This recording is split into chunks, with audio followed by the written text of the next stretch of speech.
بسم اللہ الرحمن الرحیم الحمد للہ رب العالمین الصلاة والسلام علی محمد وآلہ الطیبین الطاہرین اللہم وفقنا وجمیع المشتغلین للعلم والعمل الصالح بحرمت محمد وآلہ الطیبین الطاہرین۔ بسم اللہ الرحمن الرحیم۔ درس قرآن بسلسلہ انس قرآن اور فہم قرآن۔ ہمارا یہ درس قرآن کا یہ سلسلہ توفیق خدا سے الحمدللہ آج جس صورت پہ پہنچا ہے سورہ رحمان ہے۔ سورہ رحمان یہ 27ویں پارے میں ہے اور یہ سورہ رحمان مکی صورت ہے، یعنی مکہ میں یہ سورہ نازل ہوا، اور اس سورہ کی ٹوٹل جو آیات ہیں وہ 78 آیات ہیں، یعنی 78 آیات ہیں۔ تو الحمدللہ لوگوں میں ایک شعور ہے کہ سورہ رحمان کی تلاوت کرتے ہیں، لیکن کاش اس سورت کی ایک ایک آیت میں ہم توجہ کریں کہ اللہ نے سورہ رحمان کی آیات میں انسان کو، قاری قرآن کو، قرآن پہ ایمان رکھنے والے کو کیا عظیم پیغامات دیے۔ تو اس سورہ رحمان میں آج چند آیات ہمارا موضوع رہیں گی۔ تو اس سورت کی جو فضیلت اور شان ہے، رسول خدا صلی اللہ علیہ وآلہ وسلم، آپ صلی اللہ علیہ وآلہ وسلم فرماتے ہیں من قرأ هذه السورة رحم اللہ ضعفہ وأد الشکر ما انعم اللہ علیہ۔ اللہ کے رسول فرماتے ہیں جو شخص سورہ رحمان کی تلاوت کرتا ہے، پروردگار اس کے ضعف پر رحم کرتا ہے، اس کی کمزوری پر اللہ تعالیٰ کیا کرتا ہے؟ رحم کرتا ہے۔ اب یہ ضعف انسان کا قرآن کی تلاوت کرنے والا، یہ سورہ رحمان کی تلاوت کرنے والا، اس کے اندر ضعف کس قسم کا ہو؟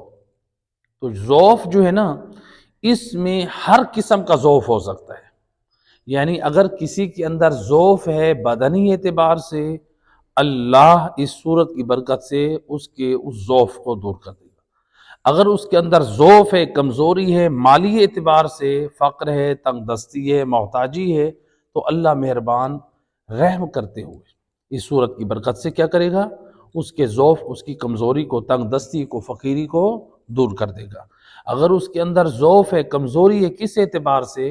اولاد نہیں ہے، اس کا خاندان نہیں ہے، تو اللہ سبحانہ وتعالی یعنی اس کو صاحب اولاد کر دے گا، جو معاشرے میں ایک کمزوری سمجھی جاتی ہے کہ میرا کوئی نہیں ہے، میرا وارث نہیں، اللہ رحم کرے گا۔ تو جس اعتبار سے بھی عرف میں، معاشرے میں کوئی ایسی چیز جس کو انسان کے حق میں کمزوری کہا جائے، اللہ سبحانہ وتعالی اس صورت کی برکت سے اس کے اوپر رحم کرتا ہے اور اس کمزوری کو دور کر دیتا ہے۔ اور فرمایا اس صورت کے پڑھنے والا وَأَدَّ الشُّكْرَ مَعَ أَنْعَمَ اللَّهُ عَلَيْهِ، اور جو شخص اس صورت کی تلاوت کرتا ہے، پروردگار اس صورت کے پڑھنے والے کو ان لوگوں میں سے قرار دیتا ہے جنہوں نے اللہ کی نعمتوں کا شکر ادا کیا۔ حالانکہ اللہ کی نعمتیں کتنی ہیں؟ اللہ کی نعمتیں لا تعداد ہیں، اللہ کی نعمتوں کو ہم شمار نہیں کر سکتے، لیکن سید الرسل فرماتے ہیں اس سورت کی برکت اور شان یہ ہے جتنی بھی اللہ کی نعمتیں ہیں، اس سورت کے پڑھنے سے اللہ کی تمام نعمتوں کا شکر ادا ہو جاتا ہے۔ یعنی انسان کے چاہے وہ نعمت شمار میں ہوں یا نعمت شمار میں نہ ہوں۔ تو لہٰذا اس سورت کی بڑی فضیلت ہے، اس سورہ رحمان، اس کو ترک نہیں کرنا چاہیے۔ اس کی چند آیات اور ان کا ترجمہ اور پیغام کی طرف۔ بسم اللہ الرحمن الرحیم۔ الرحمن، رحمان نے، علم القرآن، قرآن کی تعلیم دی، خلق الانسان علمہ البیان، اسی نے انسان کو پیدا کیا، یعنی اللہ نے انسان کو پیدا کیا۔ علمہ البیان، اسی نے اسے بولنا سکھایا، اس کو بیان کا علم دیا۔ الشمس والقمر بحسبان، سورج اور چاند ایک مقررہ حساب کے پابند ہیں، اللہ نے ان کو ایک نظم اور قانون کے تحت اس کائنات میں پابند بنایا۔ والنجم والشجر یسجدان، سبزیاں، بیلیں اور درخت اسی کو سجدہ کرتے ہیں۔ تو یہاں پر بعض نے والنجم کا سے ترجمہ جو ہے ستارہ کیا ہے، لیکن یہاں پر علماء مفسرین علماء فرماتے ہیں یہاں پر جو قرینہ موجود ہے اس سے مناسب یہی ہے کہ یہاں نجم سے مراد بیلیں ہیں، سبزی، کیونکہ نجم بہرحال یہ ایک لغوی معنی ہے تو ہم اس کی وضاحت میں نہیں جاتے۔ تو دونوں معنی، نجم کے دونوں معنی ہیں، دو معنی ہیں، ستارہ بھی ہے اور بیلیں بھی ہیں۔ تو یہاں پر بیلیں معنی مراد صحیح ہے، تو چونکہ نجم استعمال ہوا ہے شجر کے ساتھ، درخت کے ساتھ، تو اس وجہ سے تو یہ بیلیں، سبزیاں اور درخت یہ سب اللہ کو سجدہ کرتے ہیں۔ تو یہ 6 آیات ہیں، ان آیات کا ترجمہ بھی آپ سماعت فرما چکے ہیں۔ تو اب ان آیات میں اللہ سبحانہ وتعالیٰ نے ہمیں کن چیزوں کی طرف متوجہ کیا اور ہماری ہدایت کے لیے کیا کیا پیغامات دیے۔ پہلی بات یہ ہے کہ اس سورت کا نام سورہ رحمان ہے۔ تو اس سورت کا نام سورہ رحمان کیوں رکھا گیا؟ خود اسی سورت کے پہلے نام سے اس سورت کا نام سورہ رحمان رکھا گیا، یعنی چونکہ رحمان پہلی آیت کیا ہے؟ الرحمن، اسی سے سورہ رحمان اس کا نام رکھا گیا۔ اور اس کی روایات میں مختلف وجوہات بھی بیان کی گئی کہ اس کا نام سورہ رحمان، یہ الرحمن لفظ اس سورت میں آخر کیوں آیا۔ تو اس میں جو ایک وجہ یہ بیان کی گئی ہے، ایک وجہ بعض مفسرین نے کہا ہے کہ رسول اعظم صلی اللہ علیہ وآلہ وسلم نے فرمایا بسم اللہ الرحمن الرحیم، تو وہ کفار و مشرکین کہتے تھے یہ رحمان کون ہے جس کے نام سے آپ شروع کریں، آغاز کریں، یعنی یہ جو آپ بسم اللہ پڑھ رہے ہیں رحمان کے ساتھ، یہ رحمان کون ہے؟ تو اس کا جواب پھر قرآن نے دیا، الرحمن علم القرآن، رحمان وہ ہے جس نے قرآن کی تعلیم دی۔ تو ایک اس کا جو ہے یہ جواب دیا گیا۔ دوسرا جو اس میں جواب دیا گیا ہے، صاحب تفسیر نمونہ نے جو ایک وجہ بیان کی ہے کہ رسول خدا صلی اللہ علیہ وآلہ وسلم، اللہم صلی علی محمد وآل محمد، سید الرسل نے مشرکین کو دعوت اسلام دی۔ تو دعوت اسلام جب دی تو آپ نے کہا کہ تم رحمان کو سجدہ کرو، یعنی بتوں کو سجدہ کرتے ہو تو تم اللہ رحمان کو سجدہ کرو۔ تو اس پر انہوں نے کہا کہ ومر رحمان، کہ اے محمد صلی اللہ علیہ وآلہ وسلم یہ رحمان کون ہے؟ ہم جو آج تک بتوں کو سجدہ کرتے آ رہے ہیں، یہ رحمان کون ہے جس کی سجدے کی تم ہمیں دعوت دے رہے ہو، کہہ رہے ہو کہ ان بتوں کو چھوڑ کر رحمان کو سجدہ کریں۔ تو جب انہوں نے یہ کہا، سورہ فرقان آیت نمبر 60 میں، یعنی جب انہوں نے کہا کہ ومر رحمان، یہ رحمان کون ہے، تو اس کے جواب میں اللہ سبحانہ اس کا جواب، جب مشرکین نے کہا کہ یہ رحمان کون ہے، اس کا جواب اللہ نے سورہ رحمان کی شکل میں دیا۔ یعنی گویا جو مشرکین اپنے بھولے پن کا اظہار کر رہے تھے، گویا رسول اللہ کو یہ باور کرانا چاہ رہے ہیں کہ ہمیں تو رحمان کا پتہ ہی نہیں ہے، حالانکہ خدا واحد کے بارے میں، اللہ رحمان اور رحیم کے بارے میں مختلف اوقات میں سید الرسول کی زبانی پیغام توحید سن چکے ہیں، لیکن آج جو ہے وہ اپنے ایک یعنی بھولے پن کا اظہار کر رہے ہیں، لا علمی کا اظہار کر رہے ہیں، ہمیں تو رحمان کا پتہ ہی نہیں ہے۔ تو اللہ سبحانہ وتعالیٰ نے رحمان کا تعارف سورہ رحمان کی شکل میں کرا دیا کہ وہ رحمان کون ہے۔ تو یعنی اللہ کی جبروتیت، اللہ کی عظمت، اللہ کی قدرت کا یعنی اگر ہم دیکھیں مشاہدہ کریں تو سورہ رحمان میں اس کا مطالعہ کرنے سے پڑھنے سے خدا کی عظمت اور اس کی جو ہے وہ قدرت اور معرفت حاصل ہوتی ہے۔ تو یہ جو ہے یہ ایک جواب ہے، مشرکین کو اللہ نے سورہ رحمان کی شکل میں جواب دیا۔ تو یہ رحمان، اب یہ رحمان کیا ہے؟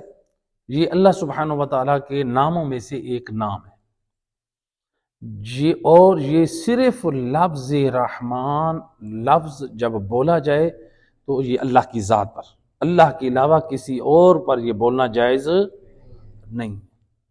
اور معصوم نے خود فرمایا، ائمہ ہدی وارثان قرآن نے، رحمان لفظ صرف اللہ کی ذات کے ساتھ خاص ہے۔ تو رحمان، ہاں جب اس کو نسبت ہو عبد کے ساتھ تو پھر یہ بندوں کے ساتھ اس کا بولنا جائز ہے۔ مثلا کسی کا نام ہو عبد الرحمن تو یہ اور بات ہے۔ تو لہٰذا اگرچہ ہمارے پاس بعض روایات میں یہ بھی وارد ہے کہ عبد الرحمن نام نہیں رکھنا چاہیے، تو اس میں جو وجہ یہ بیان کی گئی ہے وہ یہ نہیں ہے کہ اللہ کے ناموں میں سے ہے، اس کی جو وجہ بیان کی گئی ہے وہ ایک یہ ہے کہ چونکہ قاتل علی ابن ابی طالب کا نام عبد الرحمن تھا، یعنی وہ نام تو اس نے عظیم رکھا گیا اس کا، لیکن اس نے کام وہ کیا کہ جو امت محمد مصطفیٰ صلی اللہ علیہ وآلہ وسلم، اللہم صلی علی محمد، جو سب سے افضل تھے بعد از نبی، جو نبی کے دین کے وارث تھے، وصی رسول تھے، علی ابن ابی طالب، ان کو شہید کیا۔ تو لہٰذا اس نسبت سے کہ کوئی اس نام کو رکھ کے اس کے دل میں کہیں دشمن علی کی محبت جو ہے وہ نہ بیٹھ جائے، تو لہٰذا جو ہے اس لیے جو ہے خاص کہا گیا۔ ورنہ ویسے تو علماء نے جو بیان کیا ہے کہ اللہ تعالیٰ کے ناموں کے ساتھ اور اللہ کی صفات رکھنا جو ہے مستحبات میں سے بچوں کا نام رکھے۔ صلوات پڑھیں محمد علیہ وسلم۔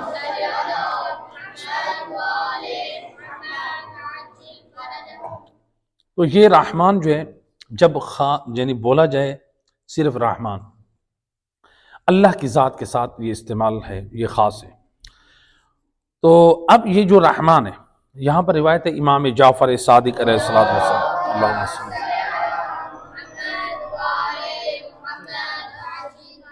اسم یہ خاص، اسم یہ جو ہے اللہ کے ساتھ خاص ہے، لیکن یہ صفت عام ہے۔ کیسے؟ امام فرماتے ہیں کہ یہ جو ہے یعنی رحمان اللہ مومن کے لیے بھی ہے اور کافر کے لیے بھی ہے۔ کیسے؟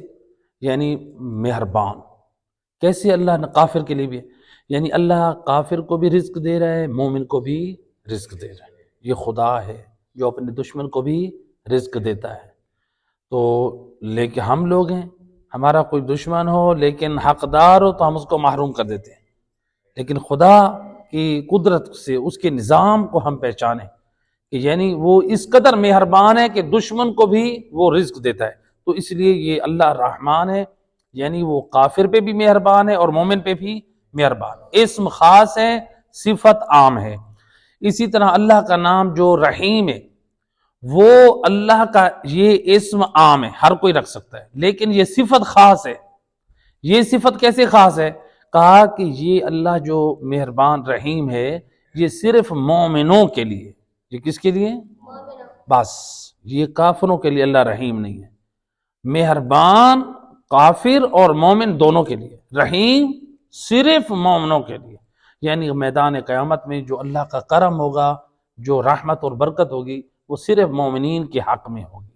دنیا میں اللہ مہربان ہے، کافر پہ بھی، مشرک پہ بھی اور مومن پہ بھی۔ تو یہ اللہ سبحانہ وتعالیٰ کے یعنی اس میں رحمان کے بارے میں یہ تھی۔ صلوات پڑھ دے محمد وحید۔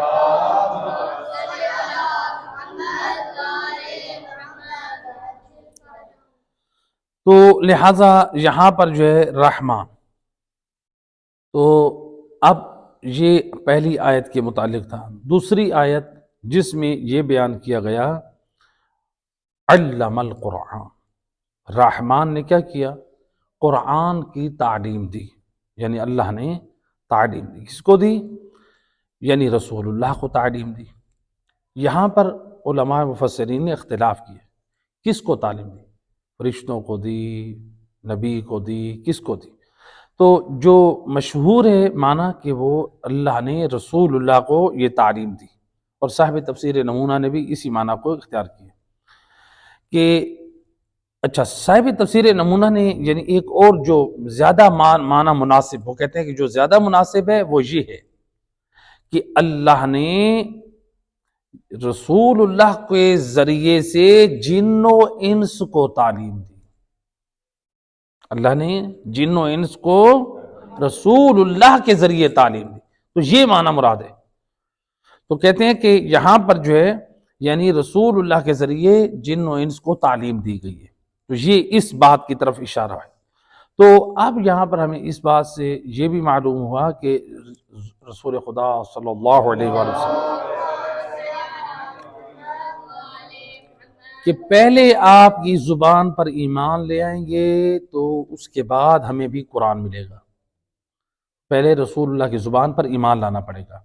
تو یہاں پر جو ہے اس آیت نے ہمیں یہ پیغام دیا کہ دیکھو یہ جو قرآن ہے گویا یہ بھی ہمیں ایک حدیث کے راستے سے ملا ہے۔ حدیث کس کو کہتے ہیں؟ رسول خدا صلی اللہ علیہ وآلہ وسلم کی زبان وحی سے جو بیان ہو اس کو کہتے ہیں حدیث۔ تو اب یہ قرآن رسول اللہ نے کیسے دیا ہمیں؟ اسی زبان وحی سے، جس زبان سے آپ حدیث بیان کرتے ہیں اسی زبان سے۔ تو گویا معلوم ہوا کہ گویا یہ قرآن بھی اگر ملا ہے تو حدیث کے ضمن میں ملا ہے، رسول خدا صلی اللہ علیہ وآلہ وسلم کی زبان مبارک سے ملا ہے۔ تو ان لوگوں کے لیے یہاں پر میسیج ہے جو اپنی نجات صرف قرآن میں سمجھتے ہیں اور وہ احادیث کا انکار کرتے ہیں کہ آپ کو یہ قرآن بھی تو رسول اللہ کی زبان سے مل رہا ہے، تو آپ احادیث نبوی کا انکار نہیں کر سکتے۔ تو لہٰذا احادیث نبوی بھی اس کا بھی ایک مقام ہے۔ تو لہٰذا دین جو ہے مکمل تب ہوگا کہ جب ہمارے دامن میں یعنی ہم جب قرآن کو بھی تھامیں اور احادیث نبوی کو بھی تھامیں، ان سے بھی ہمارا تمسک ہو۔ تو لہٰذا رسول اللہ نے جس زبان وحی سے قرآن دیا اسی زبان وحی سے آپ نے امت کی ہدایت کے لیے تعلیمات بھی جاری کی زبان مبارک سے، اور اسی زبان سے آپ نے ہادیان برحق کی بھی نشاندہی کی۔ تو انسان اگر یہ کہے کہ میں صرف قرآن رسول اللہ کی زبان سے لے لوں اور میں رسول اللہ کی زبان سے اور تعلیمات نہ لوں اور جن ہادیان برحق کی نشاندہی کی ہے ان کو بھی نہ تسلیم کروں، تو اس کا مطلب ہے کہ وہ رسول اللہ کو مان تو رہا ہے لیکن ایمان میں وہ کمزور ہے۔ رسول اللہ کو مانا، ان کی زبان کو نہیں مان رہا، کہہ رہے قرآن کو مانتا ہوں حدیث کو نہیں مانتا۔ اور بعض لوگ یہ کہتے ہیں کہ یہ احادیث جو ہیں یہ کمزور ہوتی ہیں، یہ ضعیف ہیں۔ بے شک بعض احادیث کمزور ہوتی ہیں، بعض ضعیف ہوتی ہیں، بعض جھوٹی ہوتی ہیں، بعض معتبر ہوتی ہیں۔ تو اب یہ احادیث کون سی جھوٹی ہیں، کون سی معتبر ہیں، کون سی ضعیف ہیں، کون سی حسن ہیں، کون سی جو ہے قابل اعتماد ہیں، کون سی نہیں ہیں، اب اس کا فیصلہ کیا عام لوگ کریں گے؟ ہم نے ایک چھوٹی سی کوئی چیز خریدنی ہو بازار سے، الیکٹرانکس کی یا کوئی چیز، ہم کہتے ہیں کہ جو اس چیز کی پہچان رکھنے والا ہے اس کی رہنمائی میں جا کے وہ چیز خریدیں۔ تو ہم جب اس کی معرفت نہیں رکھتے تو ہم وہ چیز نہیں خریدتے، پہلے کہتے ہیں کہ کوئی جو پہچان رکھتا ہے وہ ہمیں گائیڈ کرے۔ تو کوئی چیز مشینری خریدنی ہے تو ہم کہتے ہیں اس کی پہچان والا ہدایت کرے تو پھر۔ تو یہ جو احادیث نبوی ہیں، کیا مجھے اور آپ کو حق ہے ہر شخص حدیث سن کے یا پڑھ کے کہے کہ یہ جھوٹی ہے اور اس کو ریجیکٹ کر دے؟ نہ اس کے پاس پہچان ہو، نہ اس کے پاس علم ہو، اور وہ احادیث کو نظر انداز کر دے۔ تو یہ بھی ایک یعنی ایمان کی کمزوری ہے کہ رسول خدا صلی اللہ علیہ وسلم کی احادیث کو نظر انداز کر دے۔ علم حدیث بھی اس کے اوپر علماء اہل شیعہ، علماء اہل سنت نے بڑی بڑی کتابیں تعریف کی ہیں احادیث کے مفاہیم اور معانی کو سمجھنے کے لیے۔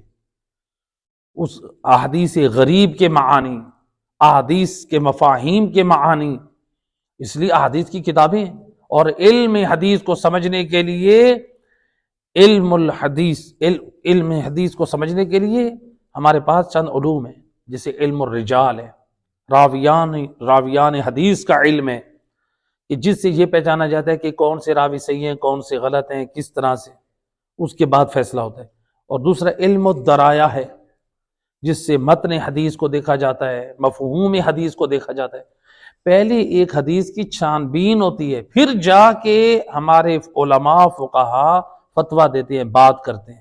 ایسا نہیں ہے وہ ہماری طرح کہ آج کے جیسے ہمارے جوان اور بعض لوگ جو ہوتے ہیں وہ سوشل میڈیا پہ ایک حدیث دیکھی جو وائرل ہوئی، لوگوں نے پھیلائی، فیس بک سے، جو ہم نے واٹس ایپ سے ہم نے اس کو فارورڈ کیا اور کہا کہ یہ معصوم کا یہ فرمان، اور اسی کے اوپر ہم لوگ فتویٰ جاری کر دیتے ہیں۔ ہے کہ نہیں کرتے کہ نہیں کرتے عام لوگ؟ یہ جو لوگ فارورڈ کرتے ہیں نا، روزے کی حالت میں اشکال ہے۔ روزے کی حالت میں یہ احادیث اگر ان کا حوالہ موجود ہو لکھا ہوا تو اس کو فارورڈ کیا کرے، ورنہ وہ شرعی طور پہ آپ کے روزہ کے اوپر اشکال لازمات ہے۔ انشاءاللہ اس کو بعد میں کبھی بیان کریں گے۔ تو ہر چیز کو ایسے آگے فارورڈ نہیں کر دینا چاہیے۔ صلوات پڑھیں محمد علیہ۔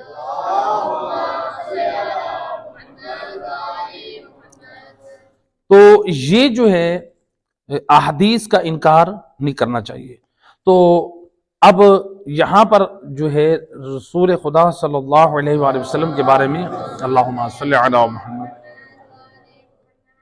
تو علماء مفسرین نے کہا کہ پھر یہاں پر کیا معنی مراد ہے؟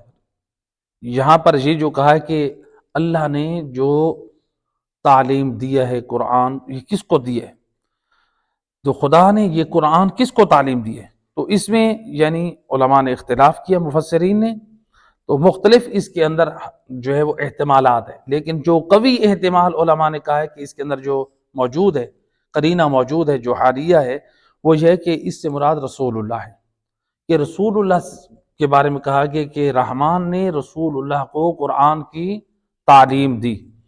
تو جب رسول اللہ تلاوت کرتے تھے تو یہ کفار جو تھے کہتے تھے کہ یہ جو ہے رسول اللہ کا، یعنی وہ محمد، وہ تو کہتے تھے محمد صلی اللہ علیہ وآلہ وسلم، وہ تو رسول اللہ نہیں کہتے تھے، وہ کہتے تھے کہ یہ یتیم عبداللہ کا یہ کلام ہے، یہ اس کا اپنا کلام ہے، گھڑا ہوا ہے، علیہ باللہ۔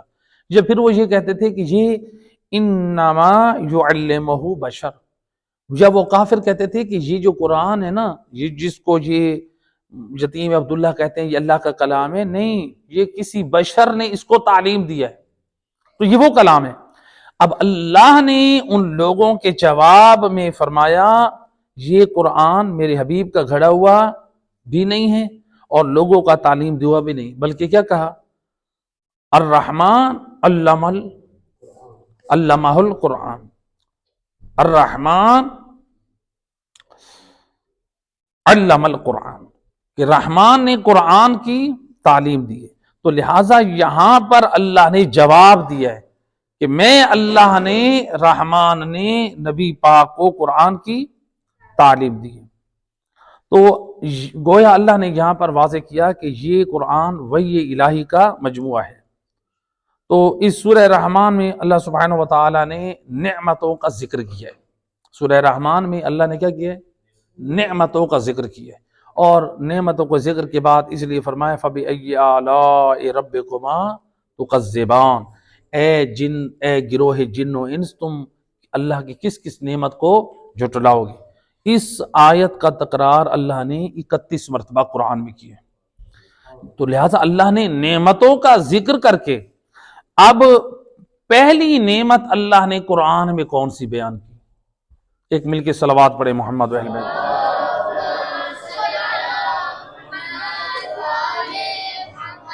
اللہ نے قرآن میں تو نعمتوں کا ذکر کیا، پہلی نعمت جس کو اللہ نے سب سے باعظمت و شرافت پایا انسان کے لیے، وہ کون سی نعمت ہے؟ اس نعمت کا نام ہے قرآن، کیونکہ اللہ نے کیا کہا؟ الرحمن علم اللہ نے پہلی نعمت کا جس کا ذکر کیا ہے وہ قرآن ہے۔ اللہ اکبر، ذرا ہم اندازہ کریں، قرآن اتنی عظیم نعمت ہے۔ آج ہم کہتے ہیں آنکھیں اللہ کی بہت بڑی نعمت ہے، ہم کہتے ہیں کہ ہاتھ اللہ کی بہت بڑی نعمت ہے، فلاں چیز یہ جو ہاتھ پاؤں، یہ اللہ کی بہت بڑی نعمت ہے۔ اللہ نے کہا ہے کہ سب سے پہلی نعمت کیا ہے؟ قرآن ہے۔ جس طرح سے بغیر آنکھوں کی روشنی کے انسان کے لیے یہ جہاں جو ہے اس میں اندھیرا ہے، اسی طرح سے اسلام کی تعلیمات ہمیں نہیں مل سکتی۔ تو لہٰذا بغیر قرآن کی روشنی اور نور کے ہماری زندگی میں اندھیرا ہوگا۔ جس طرح ہمیں پورا جہان بغیر آنکھوں کی بینائی کے اندھیرا نظر آتا ہے، تو بغیر قرآن کی تعلیمات کے ہمیں جو ہے یہ ہماری زندگی میں اندھیرا ہوگا، ہمارے لیے گمراہی ہوگی، بے دینی ہوگی۔ ایک صلوات پڑھ دے محمد صلی اللہ علیہ۔ تو اب یہ قرآن دیکھیں، یہ قرآن کتنی باعظمت کتاب ہے۔ اس قرآن کو ہم اپنا دوست بنائیں۔ اس قرآن کے بارے میں امیر المومنین علی بن ابی طالب علیہ السلام، اللہم صلی علی محمد امام فرماتے ہیں من اراد مونسا فالقرآن یکفیہ۔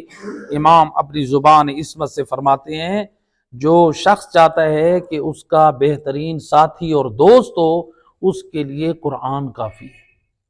مونس کس کو کہتے ہیں؟ مونس ایک ہوتا ہے دوست، جو مونس اس دوست کو کہتے ہیں جو آپ کا غم خوار ہو، یعنی جب آپ کو دنیا چھوڑ جائے، آپ کے مشکل اور مصیبت وقت میں جو دوست آپ کے کام آئے اس کو آپ مونس کہتے ہیں۔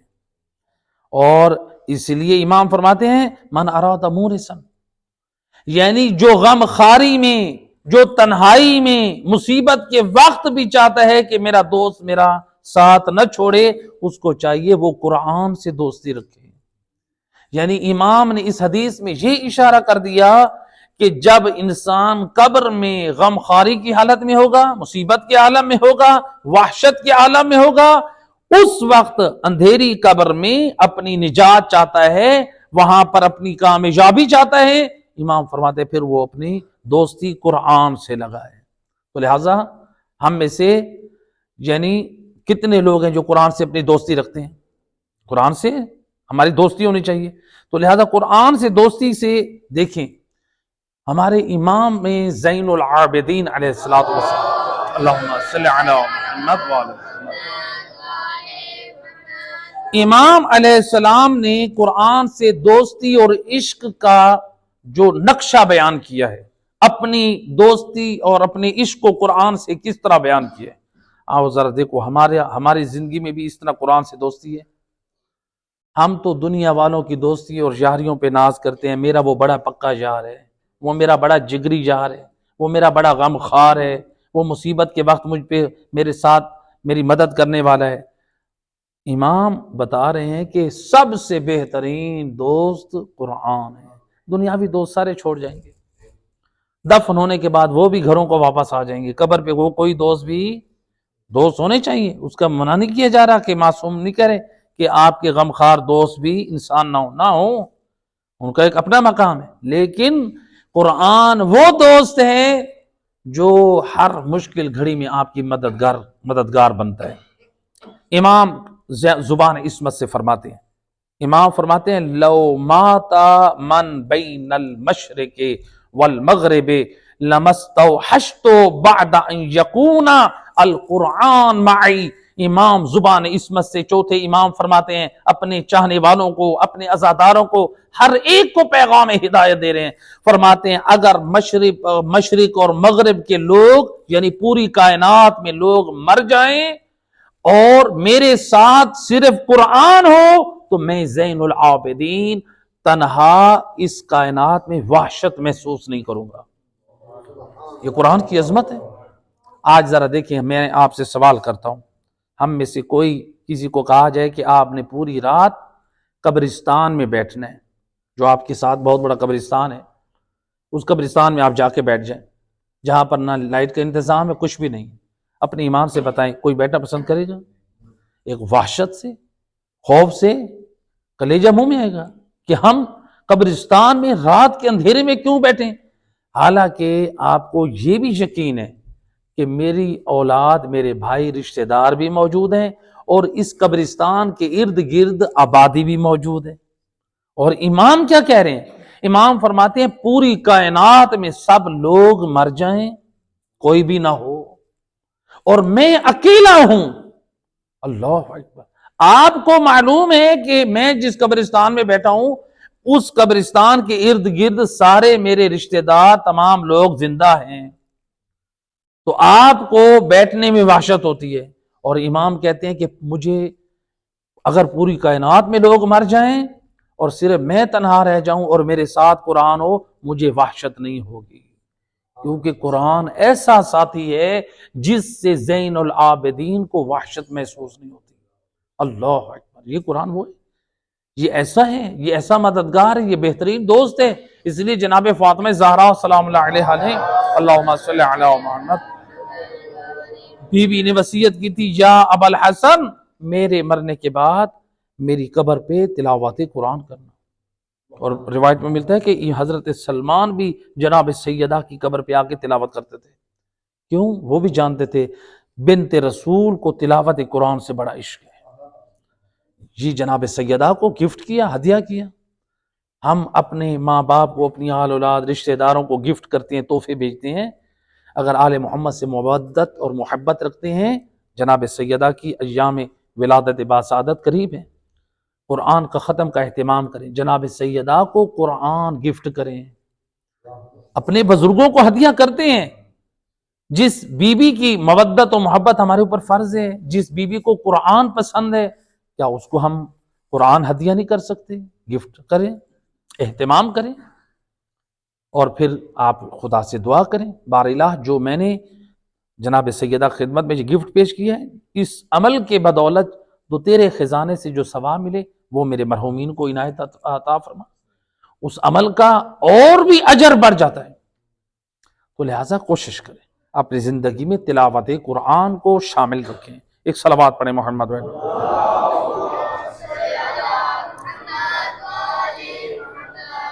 تو لہٰذا دیکھیں معصومین نے اپنا دوست کس کو کہا؟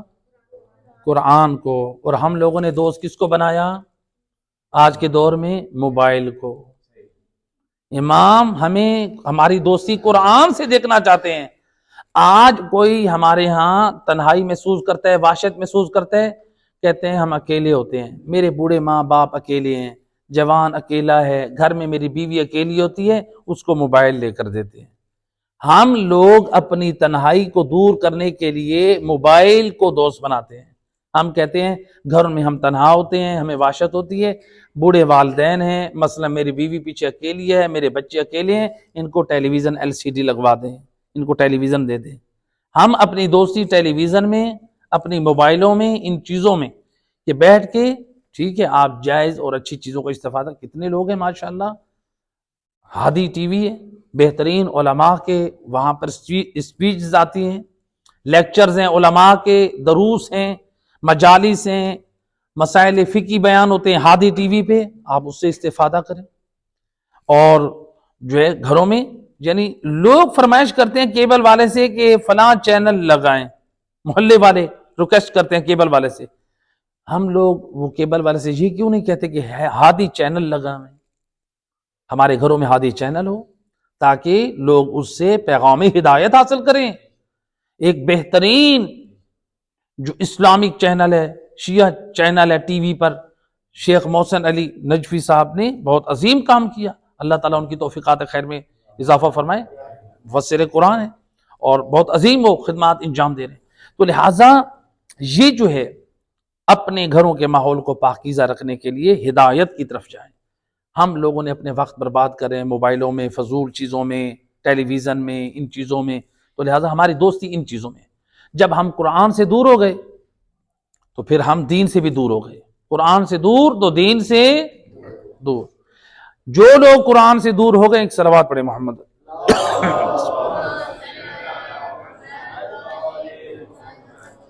جو لوگ قرآن سے دور ہو گئے پھر ان کی زندگی میں گمراہی ہوگی، ان کی زندگی میں دین نہیں ہوگا، ان کی زندگی میں ادب اور اخلاق نہیں ہوگا۔ تو چونکہ انہوں نے ہدایت کے پیغام کو نہیں مانا، قابیل جو تھا فرزند آدم علیہ السلام جو قابیل تھا وہ قاتل بنا تو اس نے اپنا راستہ اختیار کیا. اس کی اپنی اولاد جب ہوئی تو اس نے ہادی کا راستہ چھوڑ دیا، علیحدہ زندگی گزار رہا تھا تو ہادی کی نہیں مان رہا تھا، یعنی حضرت آدم کی جو آسمانی صحیفہ نازل ہوتا اس کو بھی نہیں مان رہا تھا. اس کی آل اولاد بھی کسی نبی کی اتباع اور پیروی نہیں کر رہے تھے، آسمانی کتاب کا حکم نہیں نہ مان رہے تھے، نہ قرآن کی مان رہے تھے. تو نتیجے میں کیا ہوا؟ قابیل کی اولاد جو پیدا ہو رہی تھی وہ آپس میں خود زنا کر رہے تھے، وہ شرابوں کے ایجاد انہوں نے کیا، جوئے بازی کی بنیاد انہوں نے رکھی. یہ ہوتا ہے نقصان. جن خاندانوں میں، جن نسلوں میں قرآن نہ ہو، آسمانی کتاب نہ ہو، نبی کی باتیں نہ ہو، وہاں زنا ہوتا ہے، وہاں شرابیں ہوتی ہیں، وہاں جوا ہوتا ہے، وہاں حرام کاریاں ہوتی ہیں. لہذا قرآن سے دور ہو گئے تو جس کی وجہ سے ہم دین سے برباد ہو گئے. یہی آپ کے اسی علاقے ملتان شہر کا یہ واقعہ ہے، کوئی دور نہیں ہے. اس علاقے کی بات کر رہا ہوں جس علاقے میں لوگ اپنے آپ کو بڑے مولائی بھی کہتے ہیں اور اپنے آپ کو بڑے عزادار ہونے پہ فخر بھی کرتے ہیں کہ اس علاقے میں سب سے زیادہ عزادار اور بڑے بڑے عزادار جہاں رہتے ہیں آپ کے ملتان شہر میں وہ علاقہ موجود ہے. وہاں پر ایک نوجوان گمراہ ہوا، مذہب آل محمد کو اس نے چھوڑا. اب یہ اس جوان سے ایک مولانا کی بات ہوئی کہ آپ نے مذہب آل محمد کیوں چھوڑا، ریزن کیا ہے؟ دنیا آل محمد کے مذہب کو قبول کرتی ہے اور تمہاری گمراہی اور بدبختی کا ریزن کیا بنا؟ اس جوان نے کیا جواب دیا؟ دیکھیں ہم سب کے لیے یہ میسیج ہے. اس نے کہا کہ آپ شیعہ قوم کے پاس عقیدہ توحید نہیں ہے. کیا کہا؟ عقیدہ توحید نہیں ہے. میں ادھر اس محلے والوں کو دیکھتا ہوں کہ وہ جب بھی دعائیں مانگتے ہیں وہ آل محمد سے مانگتے ہیں، اللہ سے تو کوئی دعائیں مانگتے نہیں ہیں. آپ لوگوں کے پاس توحید نہیں ہے. کہا کہ آپ لوگوں کے پاس توحید نہیں ہے، آپ لوگوں نے اللہ کو چھوڑ دیا ہے. لہذا قرآن میں جو توحید کا عقیدہ ہے آپ لوگ اللہ کو مانتے نہیں ہو، آپ لوگوں نے سارا کچھ محمد والے محمد کو مانا ہوا ہے. تو لہذا جو ہے یہاں پر جو ہے نا شیعہ قوم میں جو ہے یہ بد کردار لوگ ہیں، مثلا نہ نماز کی طرف ہیں، نہ دین کی طرف ہیں، نہ ان کا عقیدہ توحید صحیح ہے، یہ دعائیں مانگتے ہیں تو خدا کو چھوڑ کر یہ اہل بیت سے مانگتے ہیں. اس قسم کی اس نے یہ بات کی. اب یہ واقعہ ہمارے لیے قابل افسوس ہے بھی صحیح، لیکن ہمارے لیے لمحہ فکریہ بھی ہے.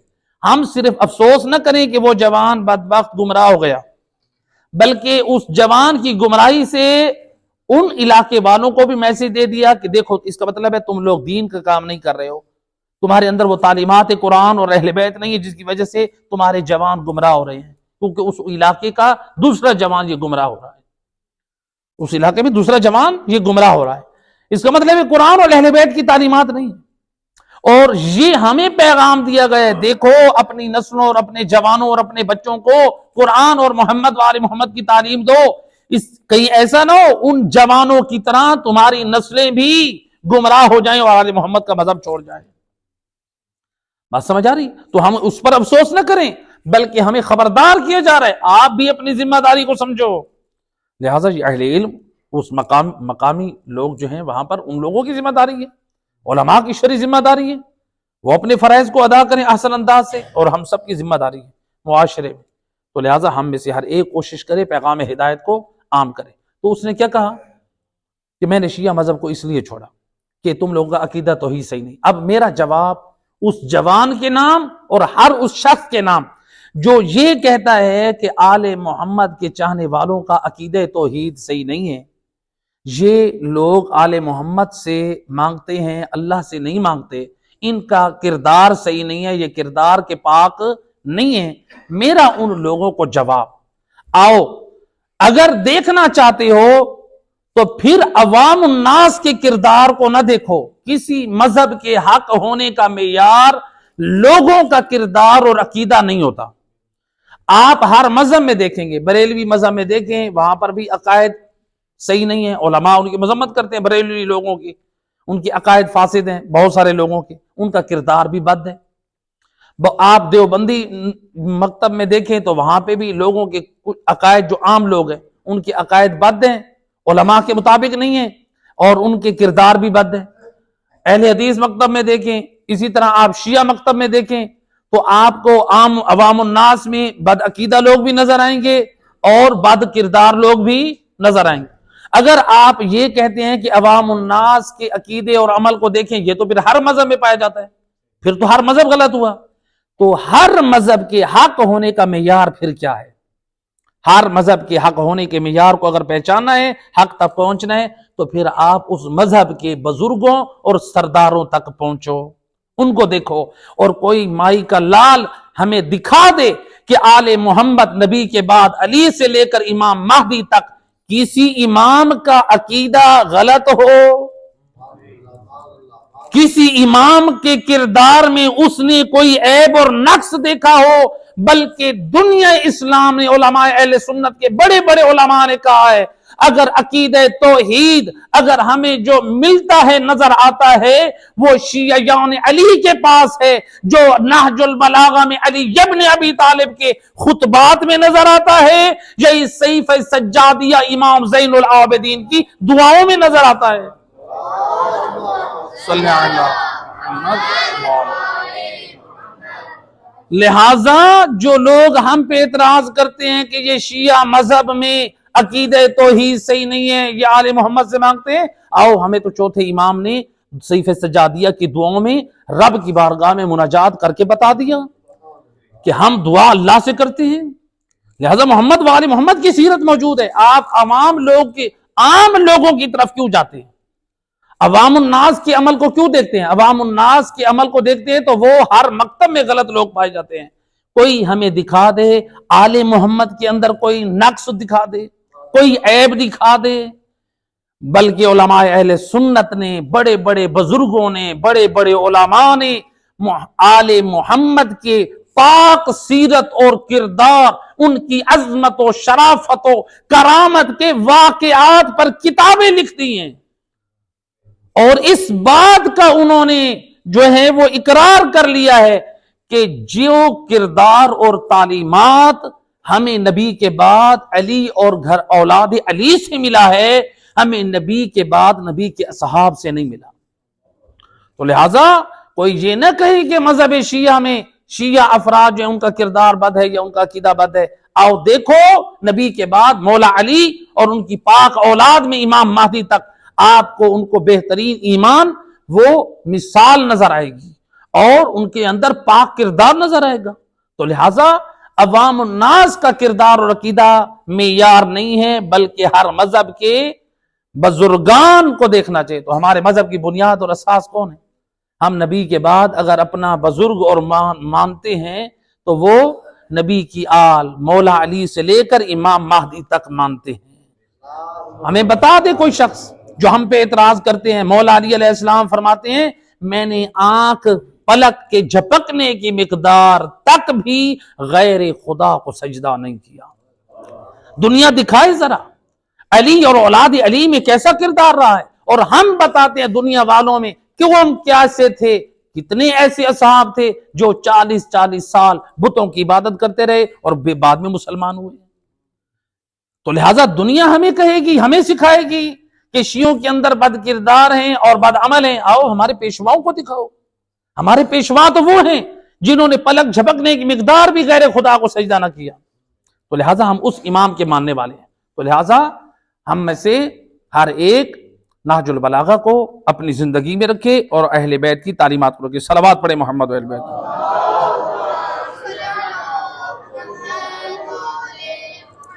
بار دیگر بآواز بلند صلوات۔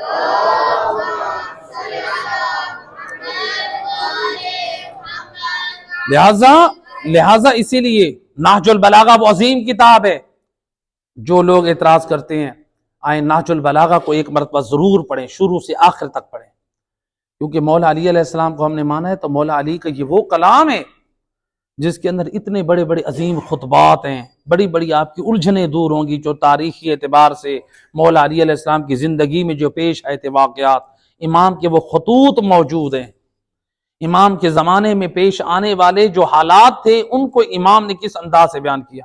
تو لہذا نہج البلاغہ علماء اہل سنت میں سے ابن حدید معتزلی اپنی کتاب شرح نہج البلاغہ میں لکھتا ہے دون کلام الخالق و فوق کلام المخلوق، کہتا ہے کہ علی حیدر کرار کا کلام نہج البلاغہ یہ ایسا کلام ہے جو اللہ کے کلام کے بعد ہے اور مخلوق کے کلام کے اوپر ہے.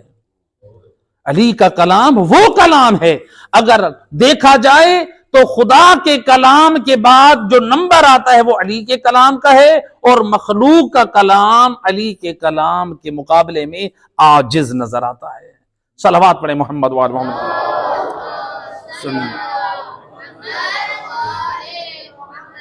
لہذا قرآن کی تیسری آیت نے جو پیغام دیا کہ بڑی نعمتیں جو ذکر کی ہیں، یعنی دوسری آیت تھی کہ جس میں اللہ نے قرآن کو بیان کیا کہ یہ بہت بڑی نعمت ہے. تو لہٰذا اب دیکھیں وہ جوان جو گمراہ ہوا تھا وہ کیا وجہ تھی؟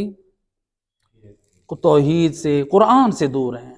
اپنی نسلوں کو قرآن سے تمسک رکھیں اس سے پہلے کہ ہماری نسلیں بھی گمراہ ہو جائیں. اور اسی لیے امام حسن علیہ السلام فرماتے ہیں اللہم صلی علی امام فرماتے ہیں جب تمہارے درمیان قرآن جیسی کتاب موجود ہے پھر تم گمراہ باتوں کی طرف توجہ کیوں کرتے ہو؟ تو لہٰذا اس کی طرف توجہ ہونی چاہیے. تیسری آیت نے کیا پیغام دیا؟ اس نے بڑی نعمت کو ذکر کرنے کے بعد جو دوسری نعمت کا ذکر کیا، کہا کہ اللہ نے انسان کو پیدا کیا. تو انسان کو پیدا کیا، اس میں انسان غور و فکر کرے تو اللہ کی قدرت کی طرف انسان کو ہدایت ملتی ہے کہ اللہ سبحانہ وتعالی نے تمام مخلوقات کو پیدا کیا. یہ انسان ہے جس کی خلقت کو اللہ نے ایک نطفے سے پیدا کیا. انسان کو اللہ نے ایک نطفے سے بنایا اور اس کی مراحل کو مکمل کر کے اللہ نے پھر ایسا وجود دیا جو اشرف المخلوقات ٹھہرا. قرآن میں اللہ نے کہا وَلَقَدْ كَرَّمْنَا بنی آدم، ہم نے تمام مخلوقات میں کس کو اشرف بنایا؟ اولاد آدم کو. تو لہٰذا یہ جو ہے اولاد آدم جو ہے یہ افضل ہے. تو انسان. اس کے بعد آیت نمبر 4 میں اللہ نے یہ سمجھایا کہ علمہ البیان، کہ اس نے بیان سکھایا، یعنی اللہ نے بولنا سکھایا، جس کی وجہ سے انسان کو ناطق بھی کہا جاتا ہے.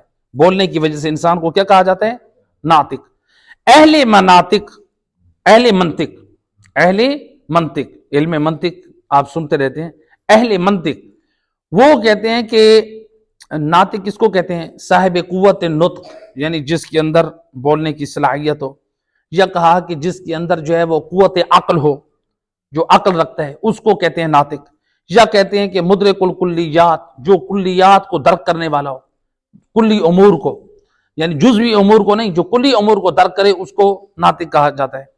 تو یہ ناطق کے معنی. لیکن اہل شر نے یعنی فقہا نے جو معنی لیا ہے، کہا کہ اس سے مراد یہ ہے کہ جو شخص فکری طور پہ حق اور باطل کے درمیان تمیز کرے، یا پھر جو شخص حلال اور حرام کے درمیان تمیز کرے، اس کو کیا کہا جاتا ہے؟ اس کو ناطق کہا جاتا ہے. تو لہذا ناطق جو ہے، یعنی یہ ناطق کا مطلب کیا ہے؟ بولنے. ناطق کا مطلب کیا ہے؟ بولنے والا. تو آپ یعنی ناطق کا مطلب ہے بولنے والا. جس طرح ہم کہتے ہیں نا کہ ناطق قرآن، امام علیہ السلام کے لیے کیا کہتے ہیں؟ ناطق قرآن. اور قرآن کو کیا کہتے ہیں؟ صامت قرآن. یعنی قرآن صامت ہے اور امام ناطق ہے. تو ہم پہ یہ دنیا سوال کرتی ہے کہ آپ یہ نبی کے بعد جو ہے یہ نبی کی آل کو، مولا علی علیہ السلام اور ان کی پاک اولاد کو ناطق قرآن کیوں کہتے ہیں؟ تو قرآن کو صامت کیوں کہتے ہیں؟ اس میں کیا فرق ہے؟ ناطق کہتے ہیں بولنے والے کو اور صامت کہتے ہیں خاموش کو. تو اس کا جواب جو ہے وہ یہ دیتے ہیں ہم کیا؟ ما دام القرآن الکریم صامتا فلا بد عند الشیعہ الامامیہ من الرجوع الى القرآن الناطق. جس چیز میں قرآن خاموش ہو، ہم شیعہ یہ عقیدہ رکھتے ہیں اس چیز میں ہم رجوع کریں گے ناطق قرآن کی طرف. جس چیز کا حکم میں قرآن نے نہیں دیا وہ ہم بولنے والے قرآن کی طرف یعنی وارث قرآن امام کی طرف رجوع کریں گے. تو ہمارے ورثاء نے ہمیں یتیم نہیں چھوڑا. قرآن میں جو حکم نہیں ہے وہ ناطق قرآن ہمیں حکم دے گا. تو لہذا حتی یتبین مراد اللہ تعالی وهو احد الائمہ اثنا عشر، جب ہم امام کی طرف رجوع کریں گے تو ہمارے 12 اماموں میں سے کوئی ایک امام وہ قرآن کی آیت کی مراد ہمارے لیے واضح کریں گے. اس آیت میں کیا مراد ہے، اس میں اللہ تعالی ہمیں کیا سمجھانا چاہتا ہے. اس لیے جو ہے ہمارے پاس روایت ہے کہ امام محمد باقر علیہ الصلوۃ والسلام اللہم صلی علی، امام فرماتے ہیں القرآن ضرب فیہ الامثال للناس، قرآن وہ عظیم کتاب ہے جس میں لوگوں کے لیے مثالیں پیش کی گئی ہیں. وخاطب اللہ نبیہ بہ ونحن، جس میں اللہ تعالیٰ نے اپنے نبی کو خطاب کیا ہے اور اس میں ہم کو بھی یاد رکھا ہے، ہم اہل بیت کو بھی. اور فلیس یعلمہ غیرنا، امام فرماتے ہیں یہ قرآن وہ عظیم کتاب ہے جس کا حقیقی علم، اس کی حقیقی تفسیر، اس کی حقیقی معانی ہم آل محمد کے علاوہ قرآن کے اور کوئی نہیں جانتا. ہم آل محمد قرآن کے حقیقی وارث، لہذا ہم اس کے معنی سے آشنا ہیں. اور یہاں پر روایت ہے. اچھا، اب یہ 4 آیات بیان ہو، یہ 4 آیات. الرحمن علم القرآن، خلق الانسان علمہ البیان. رحمان جس نے قرآن سکھایا، جس نے انسان کو پیدا کیا، جس نے بیان سکھایا. ان 4 آیات کی تفسیری معانی امام علی رضا علیہ الصلوۃ والسلام اللہم صلی علی، امام فرماتے ہیں الرحمن سے مراد اللہ نے علم القرآن، یعنی اللہ نے رسول اللہ کو قرآن کی تعلیم دی. خلق الانسان، کہا کہ اس سے مراد جو انسان ہے وہ انسان خاص مراد ہے، یعنی اللہ نے علی کو پیدا کیا، اللہ نے نبی کو قرآن دیا اور علی کو پیدا کیا. علمہ البیان، امام رضا فرماتے ہیں یعنی علمہ تبیان کل شیء یحتاج الناس الیہ، اللہ نے ہر چیز کا علم علی کو دیا جس کی احتیاج لوگ رکھتے ہیں. یعنی احکام شریعت، دین کا علم اگر دیا ہے تو وہ اللہ نے علی کو دیا ہے، تو جس کی طرف لوگ محتاج ہیں. اور اسی لیے نبی کے بعد جب بھی دنیا والوں کو احتیاج ہوتی تو کس کے دروازے پہ آتے ہیں؟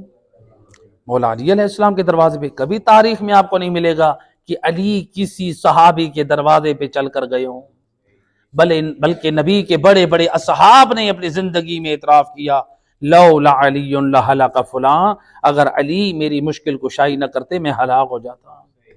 تو ہر ایک نے اپنی نجات، اپنی مشکل کشائی پائی ہے علی مولا سے اپنے مسائل کا حل معلوم کرنے کے بعد. تو لہٰذا اس لیے نبی پاک صلی اللہ علیہ وآلہ وسلم نے کیا فرمایا؟ اللہم صلی علی محمد. لہٰذا علم وہ فضیلت ہے. رسول اللہ نے کیا فرمایا تھا؟ انا مدینۃ العلم وعلی باب، میں علم کا شہر ہوں، علی اس کا دروازہ ہے. نبی نے کیا کسی اپنے صحابی کے بارے میں یہ حدیث فرمائی؟ تمام علماء اس بات کا اعتراف کرتے ہیں علم کی فضیلت علی کے حصے میں آئی ہے. تو لہٰذا علم وہ فضیلت ہے، اللہ نے جو نبی کو دیا اس کا وارث اللہ کے رسول نے جو ہے وہ کس کو بنایا؟ مولا علی علیہ السلام کو. تو لہٰذا نبی کے علم تک پہنچنے کے لیے ہمیں کہاں جانا پڑے گا؟ مولا علی علیہ السلام کے دروازے پہ. یہ اور بات ہے کہ دنیا والے کہتے ہیں کہ فلاں جو ہے دروازہ ہے، فلاں جو ہے وہ دیوار ہے، فلاں جو ہے وہ چھت ہے. جو بھی ہو، جہاں پر میں ایک جملہ کہا کرتا ہوں، بہرحال درس قرآن ہے تو بہرحال ایک عظمت کا پہلو آ رہا ہے. تو جو بھی ہو، دروازہ، کوئی بھی دروازہ ہو، دیوار ہو، جو بھی ہو، ہم تو صرف یہی سمجھتے ہیں نبی نے کہا کہ نبی کے علم کا دروازہ جو ہے وہ علی ہے. دیوار نبی نے نہیں کہا، چھت نہیں کہا، دروازہ کہا. ہمیں اتنا معلوم ہے شریف جب بھی جاتا ہے وہ دروازے سے جاتا ہے، اور چور ہمیشہ یا دیواریں پھیلان کر جاتے ہیں یا چھتیں پھیلان کر جاتے ہیں. تو لہذا نبی نے بتایا جو شریفوں کے لیے آنے کا راستہ ہے مجھ تک، وہ دروازہ علی ہے. تو لہذا مولا علی علیہ السلام کو دروازہ علم نبی کہا گیا ہے۔ تو لہٰذا اب دیکھیں، نبی اتنی باعظمت ہستی ہیں، اب اللہ نے اپنے نبی سے کیا کہا؟ قرآن میں اللہ نے فرمایا قل رب زدنی علما۔ جس نبی کے علم کے وارث کون ہیں؟ مولا علی۔ اس نبی کو اللہ قرآن میں کہہ رہا ہے اے میرا حبیب تو مجھ سے علم کا سوال کر، قل رب زدنی علما، اے میرا اللہ میرے علم میں اور اضافہ فرما۔ اللہ تعالیٰ نے اپنے حبیب سے کہا مجھ سے مانگنا ہے نا جو میں تیرے لیے پسند کروں میرا حبیب، وہ ہے علم کا سوال کر، علم کی زیادتی کی دعا کر۔ اب دیکھیں علم کی فضیلت، نبی علم کی زیادتی کی اللہ سے دعا کریں اور اللہ پسند کر رہا ہے۔ مولا علی نبی کے علم کے وارث ہیں، دروازہ بنے۔ اب نبی ہوں علم کے مدینہ شہر اور مولا علی ہوں اس کا دروازہ، اور مولا علی کے جانے والوں کے پاس علم نہ ہو۔ مولا علی علیہ السلام کی خدمت میں جائیں تو کچھ ہم بھی خیال کریں کہ وہ کہہ دیں میں تو مدینہ العلم کا دروازہ تھا، تو نے میرے دروازے سے تو نے مجھ سے کیا حاصل کیا؟ تو لہٰذا مولا علی علیہ السلام سے علم کی خیرات نے، مولا علی علیہ السلام نے نہج البلاغہ پڑھی، اخلاق، مولا علی علیہ السلام کے نے جو علمی احکام شرعی، جو توحید کا پیغام، رب کی بارگاہ میں مناجات کا پیغام، تو یہ چیزیں جو ہے ساری ہمیں جو ہے وہ خدا کے قریب کرتی ہیں، اہل بیت کے بھی یہ قریب کرتی ہیں۔ تو لہٰذا علم جو ہے علم کی ایک فضیلت ہے، اس لیے علماء فرماتے ہیں 3 علم ہر شخص کے لیے سیکھنا واجب ہے۔ 3 علم۔ ہم لوگ اپنے پیٹ کو پالنے کے لیے مختلف کام کرتے ہیں، ایسے کہ نہیں ہے؟ کوئی درزی بن جاتا ہے، کوئی پڑھ لکھ کر جاب کرتا ہے، کوئی سبزی کی دکان لگاتا ہے، کوئی مثلا مثال کے طور پہ ڈاکٹر بن جاتا ہے پڑھ لکھ کر، کوئی اسی طرح سے کریانہ کی دکان، کوئی سپر سٹور، کوئی اس طرح مال پلازے میں، ہر ایک اپنے اپنے اعتبار سے وہ اپنی ڈیوٹی کرتے ہیں، انجام دیتے ہیں، سب کچھ کرتے ہیں کہ ہمارے پاس فن ہونا چاہیے۔ تو دنیاوی اعتبار سے ہم کہتے ہیں کہ ہمارے پاس علم ہو، مہارت ہو، کچھ حاصل کرے۔ دین کا بھی تو علم ہو، خدا کی بارگاہ میں بھی پیش ہونا ہے، اس کا بھی تو علم ہو۔ اس لیے علماء فرماتے 3 علم واجب مقدار کے لیے جاننا واجب ہے۔ ایک ہے عقائد کا علم، وہ سیکھنا واجب ہے، توحید کا علم، نبوت کا علم، امامت کا علم، عدل اور قیامت، جن پر ہم ایمان رکھتے ہیں، اس کے بارے میں ہمارے پاس عقلی دلیل ہو، قرآن سے ہمارے پاس ایمان ہو کہ ہم نے اللہ کو اللہ کیوں مانا ہے، قرآن نے ان کے بارے میں کیا کہا خدا کے بارے میں، اور عقل کی دلیل کیا ہے، نبی کو ہم نے نبی کیوں مانا، قرآن نے نبی کے بارے میں کیا کہا، عقل نے کیوں کہا کہ نبی کو کیوں مانے، امام کو ہم نے امام مانا، قرآن نے امام کا نظریہ کیا دیا، امام کو ہم نے امام کیوں مانا، قرآن نے کیا بتایا، اور عقل نے کیوں کہا کہ امام کا ہونا ضروری ہے، خدا عادل ہو کیوں کہا، عقل کیوں کہتی ہے کہ خدا عادل ہو، عادل نہ ہو تو کیا اشکال لازم آتا ہے، قرآن نے کیا جواب دیا، قیامت کیوں ضروری ہے، عقل کیوں کہتی ہے کہ قیامت ہو۔ ان کے اوپر جو ہے علماء اشرا پڑھتے ہیں، یہ 5 چیزوں کے اوپر میں ان کے معنی نہیں بیان کر سکتا، یہ علیحدہ اس کے لیے وقت چاہیے۔ صلوات پڑھ دے محمد و اہل بیت، اللہم صلی علی۔ لہذا یہاں پر جو ہے دوسری چیز علم اخلاق، رسول اعظم صلی اللہ علیہ وآلہ وسلم کہ ہم امتی ہیں تو لہٰذا ہم کیا کریں، علم اخلاق کو حاصل کریں۔ رسول اللہ بھی معلم اخلاق بن کر آئے تھے، تو علم اخلاق حاصل کریں جس سے ہم معاشرے میں اپنی غلطیوں کو سدھار سکیں، یہ دوسری چیز، دوسرا علم ہے۔ اور تیسرا علم کون سا ہے؟ تیسرا علم ہے علم فقہ۔ پہلا علم عقائد، دوسرا علم اخلاق، تیسرا علم فقہ۔ ان 3 علوم کا واجب مقدار میں جاننا واجب ہے۔ تو لہٰذا آئیں دیکھیں یہ علم ہے، اب علماء کی فضیلت اور عظمت بھی ہونی چاہیے۔ تو جب علم ہے تو علماء کی فضیلت نہیں ہوگی ہمیں معلوم، ہم علم حاصل کہاں سے کریں گے؟ آپ کو ہر چیز کا علم اس کے ماہر کے پاس ملے گا، ایسے کہ نہیں ہے؟ جو شخص اپنے بچے کو درزی کا کام سکھانا چاہتا ہے وہ درزی کے پاس چھوڑائے گا، کیا آپ اپنے بچے کو کسی موچی کے پاس چھوڑیں گے؟ کسی آپ اس کو دھوبی کے پاس چھوڑیں گے؟ ڈرائی کلینر کے پاس نہیں چھوڑیں گے۔ تو جو جس فن میں ماہر ہے آپ کہیں گے وہی علم سکھا سکتا ہے۔ تو یہ جو علم اخلاق ہے، علم عقائد ہے، علم فقہ ہے، یہ کون سکھائیں گے؟ علماء سکھائیں گے۔ علماء سے نہیں سیکھیں گے تو پھر ہماری زندگی میں گمراہیاں آئیں گی. آئیں علماء سے تمسک رکھیں، علماء سے جڑ کر رہیں. اس کے بارے میں رسول خدا صلی اللہ علیہ وآلہ وسلم اللہم صل علی سید الرسل فرماتے ہیں جو شخص اپنے ایک مسئلہ شرعی کے لیے عالم دین سے رجوع کرتا ہے، اس کے گھر کے دروازے تک چل کے جاتا ہے، اللہ کے رسول فرماتے ہیں خدا کی طرف سے حکمت ہے، اے میرے ملائکہ اس جوان کے، اس شخص کے جس نے مسئلہ شرعی پوچھا ہے، اس کے بدن کے بالوں کی تعداد کے برابر اس کے نام اعمال میں ایک حج اور عمرے کا ثواب لکھ دو. ایک مسئلہ معلوم کی، جو عالم دین کے دروازے پہ مسئلہ شرعی معلوم کرنے جائے. اب تو سہولت آ چکی ہے، آپ موبائل کے ذریعے مسئلہ پوچھ سکتے ہیں، واٹس ایپ کے ذریعے مسئلہ پوچھ سکتے ہیں. لہٰذا علماء سے جڑ کر رہیں، اور علماء سے اگر ہم دور رہے تو یاد رکھیں اس کا نقصان ہمیں ہے. رسول اللہ نے جس زبان سے جناب زہرا کی عظمت کو بیان کیا، اللہم صلی علی محمد، جس زبان سے مولا علی کی عظمت اور ولایت کا حکم پہنچایا، اسی زبان سے فرمایا، سید الرسل نے فرمایا سیاتی زمان علی امتی، میری امت پہ ایک زمانہ آنے والا ہے، یفرون من العلماء کما یفر الغنم عن الذئب. آپ نے فرمایا ایک زمانہ میری امت پہ آنے والا ہے، لوگ علماء سے ایسے دور بھاگیں گے جیسے بکریاں جو ہیں وہ بھیڑیا سے بھاگتی ہیں. آپ نے فرمایا فَإِذَا كَانَ كَذَلِكَ، جب ایسا وقت آ جائے لوگ علماء سے دور بھاگیں، ان سے دین نہ سیکھیں بلکہ علماء کے اوپر باتیں کریں. آپ نے فرمایا فَإِذَا كَانَ كَذَلِكَ، جب ایسا بدبختی کا زمانہ آ جائے تو کیا ہوگا؟ ابتلاہم اللہ بثلاثۃ اشیاء، پھر اللہ اس قوم کو 3 مصیبتوں میں مبتلا کر دے گی. پہلی مصیبت آپ نے فرمایا، پہلی مصیبت یہ ہے کہ پہلی مصیبت یہ ہے سلط اللہ علیہم سلطانا جائر، اللہ ان لوگوں کو دنیاوی سزا یہ دے گا، ان پر جو حاکم مسلط ہوگا وہ ظالم اور جابر ہوگا، ان کے حقوق تلف کرتا ہوگا، ان کے اوپر ہر وقت میں مہنگائی کے بھوت سوار کرے گا، تو لہٰذا ان کے لیے جینا مشکل ہو جائے گا، ان کے اوپر کیا ہوگا؟ ظالم حکمران ہوں گے.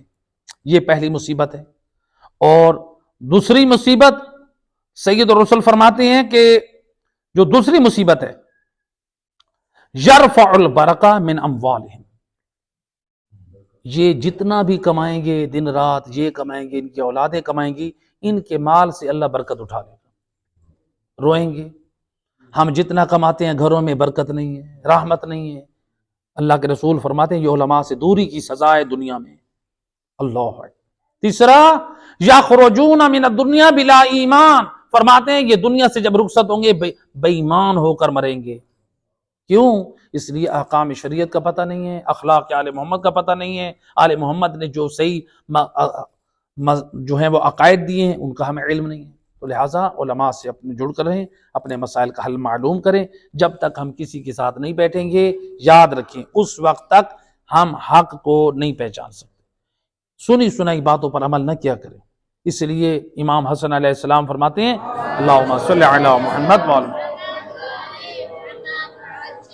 امام فرماتے ہیں حق اور باطل کے درمیان اللہ نے 4 انگلیوں کا فرق رکھا ہے، تو لہٰذا حق کی جستجو کریں. علماء کو سنیں گے تو آپ کو پتہ چلے گا. آپ لہٰذا بہترین ہمارے لیے جو ہے نمونہ عمل ہے وہ کیا ہے؟ قرآن مجید ہے اور اہل بیت ہے. رسول اللہ نے بھی اپنی زبان وحی سے یہی سفارش کی تھی انی تارکم فیکم الثقلین کتاب اللہ و عترتی، تمہاری نجات کے لیے 2 چیزیں چھوڑ کے جاؤں، قرآن اور اہل بیت.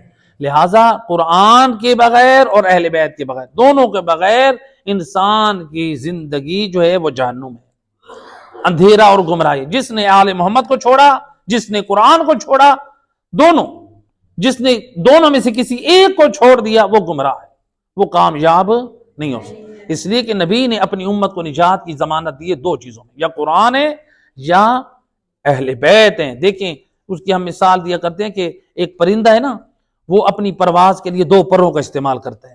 تو گویا نبی نے بھی اپنی امت کی نجات کے لیے جو 2 پر تعلیم دیے ہیں، ایک کا نام قرآن ہے، دوسری کا نام اہل بیت ہے.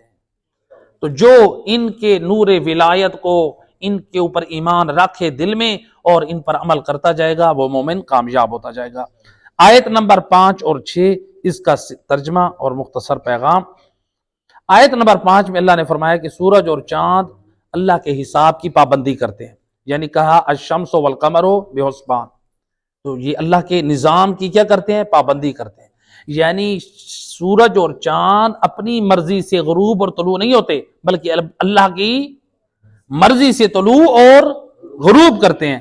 آیت نمبر 6 میں اللہ نے فرمایا کہ وَالنَّجْمُ وَالشَّجَرُ يَسْجُدَانِ، یہ بیلیں اور درخت یہ جو ہے یہ دونوں اللہ کو سجدہ کرتے ہیں۔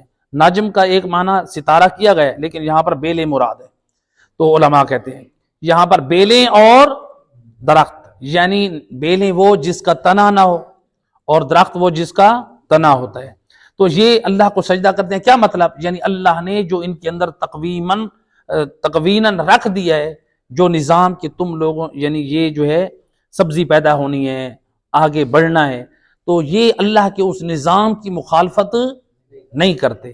اب ان آیات نے 2 آیات نے ہمیں کیا میسج اور پیغام دیا کہ سورج اور طلوع غروب ہوتے ہیں اللہ کے حکم کے پابند ہیں، اور سبزیاں بھی وہ اپنی نشو و نما پا رہی ہیں اور بڑھ رہی ہیں اور مخلوق خدا کو فائدہ دے رہی ہیں۔ کیا یہ سبزیاں، یہ درخت، کیا یہ سورج اور چاند اللہ کے حکم کی مخالفت کر رہے ہیں؟ نہیں کر رہے ہیں۔ انہوں نے ہمیں پیغام دے دیا، اے اشرف مخلوق، اے آدم کی اولاد، ہم نباتات ہو کے، ہم درخت ہو کے، نباتات ہو کے، ہم چاند سورج ہو کے، انسان چاند سورج سے بھی افضل ہے، وہ بھی اللہ کی مخلوق ہے، لیکن افضل کون ہے؟ انسان افضل۔ کہ اے اشرف انسانوں، ہم چاند سورج، ہم درخت اور ہم یہ پودے جب اللہ کے حکم کی مخالفت نہیں کرتے، اللہ کے حکم کے پابند ہیں، اور نادانو کیوں غافل ہو گئے؟ اللہ کے حکم کی کیوں مخالفت کرتے ہو؟ کیوں نافرمانی کرتے ہو؟ تو لہٰذا ان سبزیوں کا جہاں ذکر ہے تو ایک سبزی جو ہے اہل بیت کے نزدیک بڑی پسندیدہ تھی، روایت ہے امام جعفر صادق علیہ السلام، اللہم صل علی، امام فرماتے ہیں جناب سیدہ کی پسندیدہ سبزی جو تھی وہ کلفہ کا ساگ تھا، اس لیے آل محمد کے حبدار جناب سیدہ کی محبت میں اس سبزی کو کھانا پسند کرتے تھے۔ تو جب دنیا والوں نے دیکھا نا کہ یہ سبزی جناب زہرا کو پسند ہے اور اس کا خاص اہتمام کرتے ہیں آل محمد کے چاہنے والے جناب سیدہ کی محبت میں، اور میں پڑھ رہا تھا ایک ریسرچ رات کو کہ اس سبزی کے اتنے فائدے ہیں، اس کے کھانے سے انسان کے مزاج میں نرمی آتی ہے، انسان کے بدن میں ایک طاقت اور بہت سارے فائدے ہیں، اعصابی کمزوریاں دور ہوتی ہیں اس کلفے کا ساگ کھانے سے۔ تو جناب سیدہ کی پسندیدہ تھی، معصومین نے اس کا ذکر کیا، لیکن بنو امیہ نے دشمنی جناب سیدہ میں اس سبزی کا نام بگاڑ دیا، کہا کہ یہ جو ہے اس سبزی کو غلط نام سے پکارا کہ یہ حماقت والی سبزی ہے، صرف عداوت ہے کس سے؟ اہل بیت کے گھرانے سے۔ تو لہٰذا اللہ سبحانہ وتعالی ہم سب کو اس قرآن سے اور وارثان قرآن سے تمسک نصیب فرمائے اور ان کی تعلیمات پہ عمل کی توفیق عطا فرمائے۔ اے کریم مہربان اللہ بحق محمد و اہل